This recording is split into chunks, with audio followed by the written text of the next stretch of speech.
Imaginez avec moi, il ne reste plus qu'un chapitre à One Piece et nous avons eu droit à un final explosif. Au cours d'une guerre titanesque qui a secoué ciel et terre, le gouvernement mondial a été dissous. Im et le Gorosei ne sont plus de ce monde et l'aube d'un nouveau jour est enfin là. Des années plus tard, un homme d'une trentaine d'années se dresse fièrement au sommet d'une montagne. C'est lui, celui qui a trouvé le One Piece, celui qui a révélé la vérité au monde entier, Monkey D. Luffy. Aujourd'hui, on va imaginer ensemble ce que sera la vie de cette légende après la fin du manga. Quel sera son niveau de puissance, quel sera son statut et surtout quelles seront ses nouvelles aventures. Il est l'heure de faire un bond vers le futur. Donc avant de commencer, rejoins l'équipage en t'abonnant et surtout n'oublie pas de lâcher un pouce bleu si la vidéo te plaît. Parlons puissance. À ce stade de l'aventure, ça ne surprendra personne, mais Luffy sera devenu l'homme le plus puissant de tous les temps. En effet, il sera devenu le roi des pirates, ce qui pour lui signifie être l'homme le plus libre du monde. Et pour obtenir une liberté absolue, il faut une puissance hors norme. Car oui, pour voguer en paix sur toutes les mers, il faut avoir les épaules solides. Et même si ce titre a été créé par la marine et qu'il renvoie à la domination des mers, pour Luffy, être le roi des pirates, c'est avant tout faire ce qu'il veut quand il le veut. Ainsi, à la fin du manga, Luffy dépassera celui que je considère comme le plus puissant avant lui, le premier Joy Boy. Et en réalité, c'est logique, puisque Joy Boy a échoué là où Luffy réussira, en sauvant l'humanité d'une grande catastrophe. Mais avant de sauver ce monde, on imagine bien que le gouvernement mondial fera tout pour arrêter Luffy. Et c'est pourquoi je l'imagine bien avec une prime démentielle de 5 milliards 600 millions de berries à la fin du manga. Et pourquoi j'ai choisi cette prime? Tout simplement parce que ce serait un excellent clin d'œil à son fruit du démon, le Gomu Gomu no Mi, car en japonais, Go et Mu signifie 5 et 6. Et plus intéressant encore, cette prime dépasserait légèrement celle de Goldie Roger qui est de 5 milliards et 500 millions de berries. Mais alors, pour mériter une telle prime, quelles seront les capacités de Luffy au combat? Eh bien la première chose qui me vient en tête, c'est une maîtrise parfaite du Gear 5. Aujourd'hui encore, cette forme est extrêmement gourmande en énergie et on devine bien qu'après des années d'expérience et des combats acharnés, Luffy pourra la maintenir aussi longtemps qu'il le souhaite. Et je vous le dis, cette forme avec une endurance quasi illimitée, elle deviendra monstrueuse. Car oui, ça sera fini les steaks frites en plein milieu du combat pour se relever. Non, Luffy deviendra une véritable machine. À part ça, je ne pense pas que Luffy développera un nouveau gear. Il l'a bien précisé lui-même, cette forme est son pic. Cependant, cela ne veut pas dire qu'il n'y aura pas de variation divine du Gear 5. En effet, je suis convaincu qu'il y aura une forme ensoleillée de ce pouvoir, qu'il atteindra une fois qu'il aura unifié son âme avec celle de son fruit du démon, l'âme de Joy Boy. Et une fois cette forme débloquée, il serait en mesure de créer l'énergie évoquée par Vegapunk, une énergie capable d'alimenter le monde entier. Mais surtout, elle donnerait à Luffy la puissance d'un dieu. Et ce n'est pas fini. Luffy n'a pas encore atteint son plein potentiel dans la maîtrise des 3 Haki. Et quand à l'heure actuelle on voit la puissance de Shanks, on comprend que le chemin de l'apprentissage n'est pas encore terminé pour Luffy. Ainsi, je suis persuadé qu'on découvrira de nouvelles formes du Haki. Et comme le disait si bien Kaido, le Haki est la forme de pouvoir ultime. Donc si Luffy parvient enfin à les maîtriser à la perfection, il sera l'homme le plus puissant que le monde de One Piece n'est jamais connu. Parce que oui, on le sait, Luffy a le meilleur potentiel du manga. Alors imaginez-le avec 10 ans d'expérience en plus. Il deviendra une légende vivante. Un peu comme Gojo dans Jujutsu Kaisen, il sera un homme qui chamboule à lui seul l'équilibre du monde. Même la marine et les autres empereurs, s'ils existent encore, devront se plier à ses règles. Et je vais aller plus loin. Luffy deviendra un acteur géopolitique à lui tout seul. En effet, l'énergie qu'il pourra produire pourrait changer l'équilibre mondial. Tous les pays chercheront à s'emparer de cette fameuse énergie. Mais fidèle à lui-même, je suis convaincu que Luffy la mettra au service des populations. Et de cette manière, il apportera la paix, tout simplement.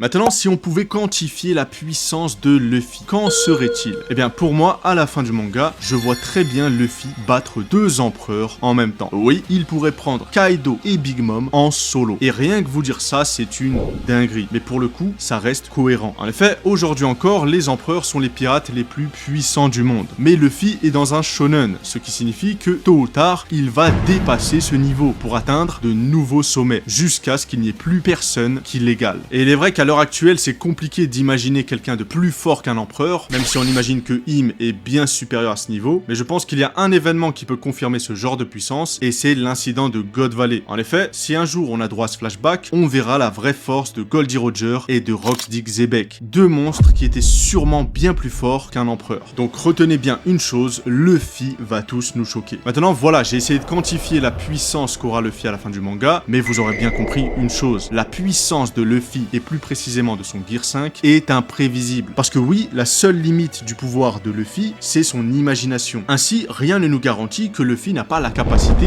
de détruire le monde entier. Et à partir de ce moment-là, je pense que même les 4 empereurs contre Luffy ne suffiraient pas. Et ça rejoint un peu ce que je disais auparavant, Luffy deviendra une légende vivante. Un homme qui n'a aucun égal dans ce monde et qui profite d'une liberté absolue. Ainsi, comprenez bien que la liberté de Luffy sera telle qu'il ne sera plus jamais menacé par qui que ce soit.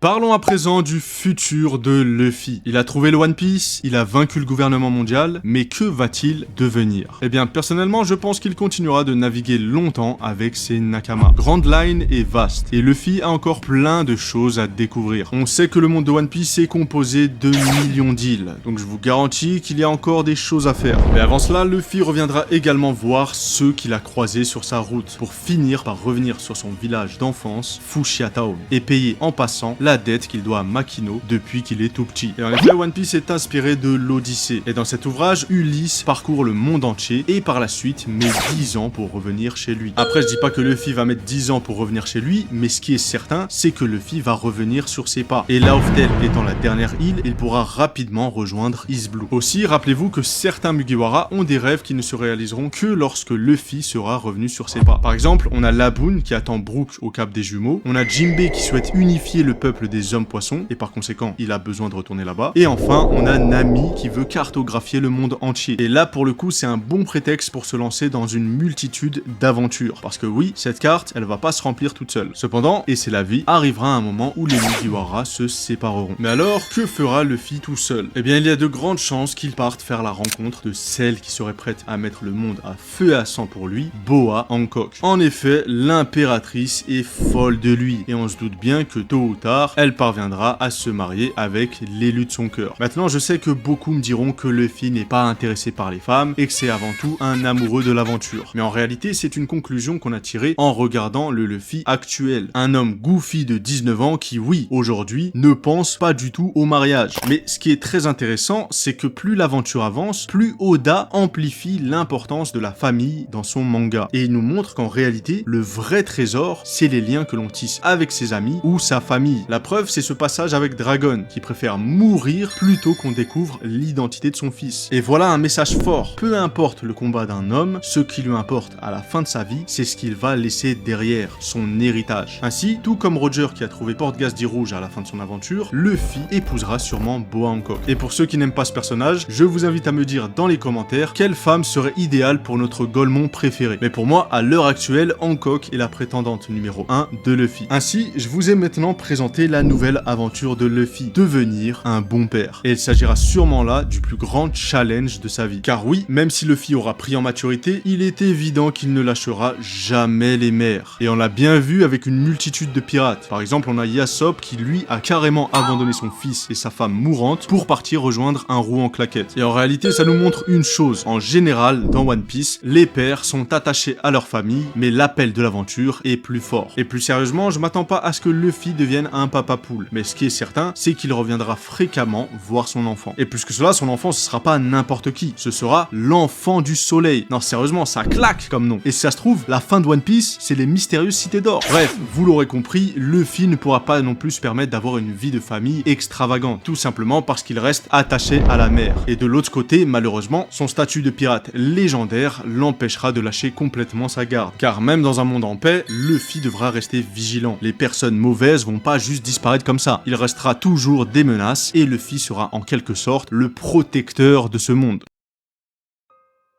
Et comme vous le savez, la mer a vu naître Luffy, la mer l'a élevé, et c'est dans la mer que Luffy vivra jusqu'à la fin. Et pour finir, Luffy n'a jamais voulu être un roi, il voulait juste être libre, et il le sera jusqu'au bout. Il a changé le monde sans jamais chercher à le posséder, il a ri, combattu, aimé, et un jour, comme le soleil, il s'éteindra. Mais partout où souffle le vent, on se souviendra de lui éternellement.